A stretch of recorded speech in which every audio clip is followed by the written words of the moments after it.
In the party of UDA, I'm an aspirant aspiring for the position of governor. At Ranen, I was shocked because the DP stood on they were standing with the governor was standing with the DP, and the governor just said loudly that we have REBECA Marwa, who is the sole candidate of UDA for the gubernatorial position.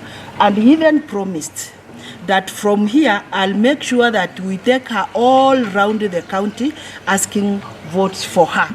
So to me, I was like, OBADO is not a PDP. He's not actually a UDA person. He's the party leader of PDP.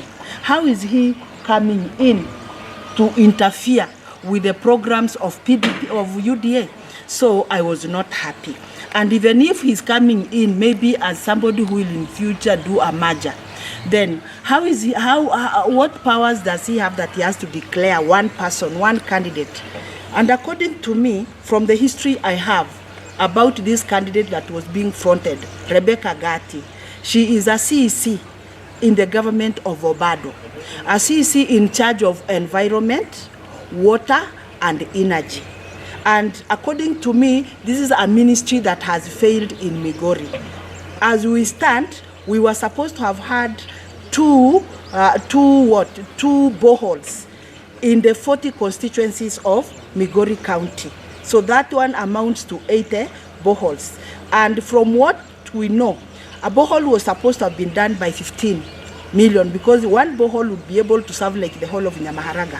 Nothing actually happened. We do not have such an activity that has been done that she can stand and say, maybe I have a borehole in such a particular place. I remember meeting her in one of the funerals around here, and when she was asked about water, all that she said was that I was given a ministry that had no money. Then we started wondering, how do you get a ministry with no money, and yet a budget is usually placed for that with the activities that you have in place, and this budget was approved. So I remained wondering exactly what was happening.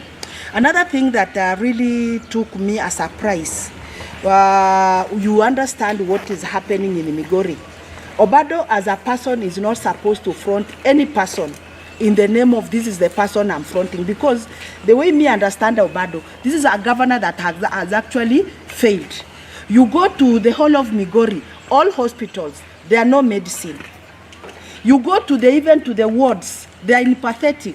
We are having wards with no bed, with no beddings.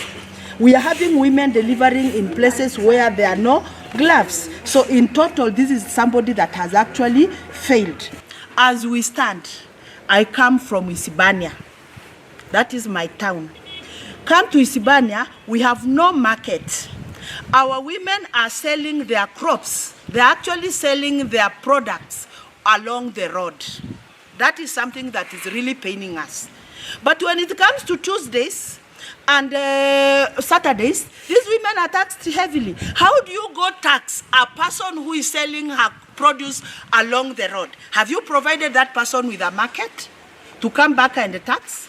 That is one. Secondly, Isibania is already saturated with the sewage because we are using pit latrines here.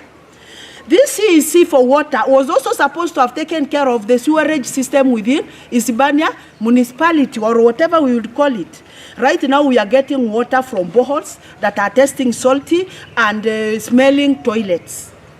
And this is the CEC for water, who ought to have provided the Isibania residents with water to avoid us drinking contaminated water, which is not safe to our health. So we are saying, before OBADO fronts this lady, in the name of this is the person that I have shielded, between now and that time of election, let us have our boreholes. I was at Nyatike.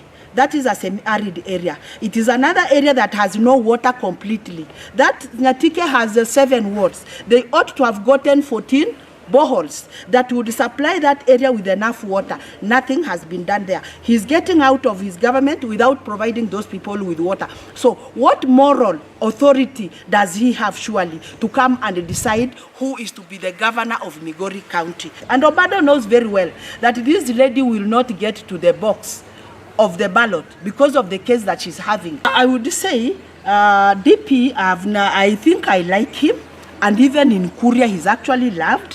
When we went through Migori County, all the stopovers that we had, actually people had no problem with him. He would stand and the people would be happy with him. But wherever he would give OBADO the mic to speak, people would heckle and say, we want, you know what happened in Migori. There is nothing that we are hiding. And we have clips that are mentioning that. But our only problem is when he decides to use OBADO, who has actually impoverished Migori County, as the person who will dictate the person to get to the ballot. If our DP is not going to stand by us and shield a candidate that will get to the box, then we are feeling we are being used and we are not happy as a community.